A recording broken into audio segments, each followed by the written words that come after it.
When Clara first joined the marketing firm, she never imagined her boss, Daniel, would become such a central figure in her life. He was charming, confident, and had an uncanny way of making her feel important. At first, their relationship was purely professional, but late nights at the office slowly turned into private dinners, and private dinners turned into something far more dangerous. Clara knew it was wrong, but she told herself it was just harmless fun, a distraction from the quiet, predictable life she had with her husband, Mark. Mark, a software engineer, loved Clara deeply. He trusted her without question, never suspecting that the extra hours she claimed to spend finishing reports were actually spent in the arms of another man.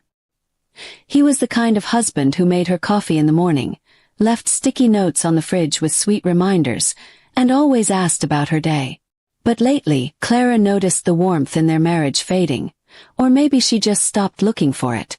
One Friday night, Clara invited some colleagues over for drinks, including Daniel. The wine flowed, the music played, and laughter filled the house.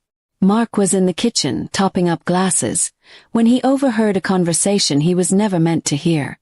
Clara, giggling with a coworker, leaned closer and said, "Oh, Daniel is amazing in bed. I mean, you wouldn't believe how good he is."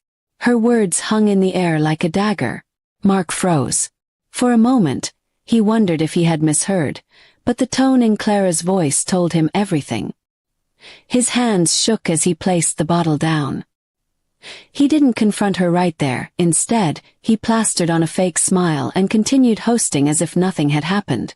Inside, though, his world had already started to crumble. That night, after everyone left, Clara came to bed smelling faintly of perfume and wine. Mark lay awake, staring at the ceiling, his mind replaying her words over and over. He wanted to scream, to demand an explanation, but something in him shifted. He realized that if she could speak so casually about betraying him, she had already made her choice. The next morning, Mark acted as if nothing was wrong. He kissed her cheek before work, packed her favorite lunch, and even texted her midday to say he loved her. But while Clara thought life was carrying on as usual, Mark began quietly gathering evidence. He checked phone records, bank statements, and even found hotel receipts tucked away in her handbag. Every piece of proof felt like another nail in the coffin of their marriage. 2 weeks later, Mark invited Clara out to a fancy dinner. She was delighted, assuming it was his way of rekindling their romance. He poured her wine, complimented her dress, and smiled the way he always did. Then, halfway through the meal, he slid an envelope across the table.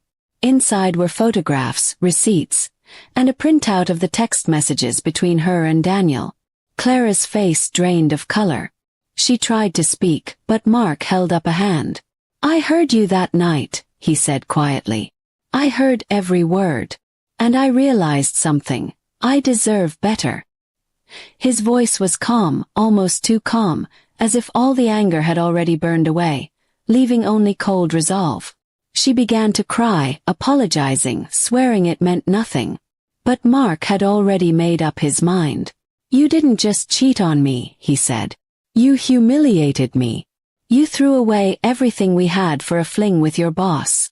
The rest of the meal passed in silence, the air thick with finality. By Monday morning, Mark had moved out. Clara came home to an empty closet and a divorce petition on the kitchen counter.